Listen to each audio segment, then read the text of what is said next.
ಸಂವಿಧಾನಕ್ಕೆ ನೀನೆ ಶಿಲ್ಪಿಯು ದಾರಿದೀಪವು ನೀನೆ ಕಲಿಸಿಕೊಟ್ಟೆ ಸಮಾನತೆಯನು ಏಕತೆಯನು ರಾಷ್ಟ್ರ ಸಂವಿಧಾನಕ್ಕೆ ನೀನೆ ಶಿಲ್ಪಿಯು ನೀನೆ ಕಲಿಸಿಕೊಟ್ಟೆ ಸಮಾನತೆಯನು ನಿನ್ನ ಲೇಖನಿಯ ಬರಹ ದೇಶ ಗರ್ಜನೆ ಒಂದು ಮಾತು ಕೂಡ ಭೀಮ ಗರ್ಜನೆ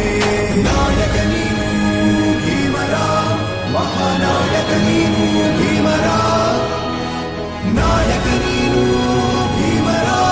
ಮಹಾನಾಯಕ ನೀನು ಭೀಮರ ನೊಂದ ಜನರಿಗೆ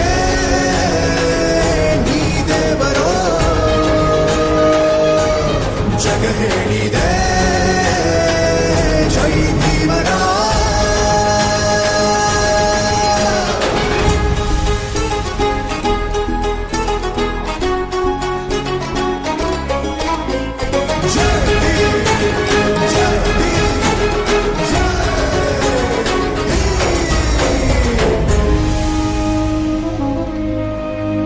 ಸಂಕಟದಲ್ಲಿ ಬಂದೆ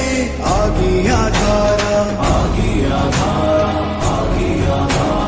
ನಿನ್ನಿಂದ ಅಸಮಾನತೆ ಈಗ ದೂರ ಸಂಕಟದಲ್ಲಿ ಬಂದೆ ಆಗಿ ಆಧಾರ ನಿನ್ನಿಂದ ಅಸಮಾನತೆ ಈಗ ದೂರ ನೀ ತೋರಿದ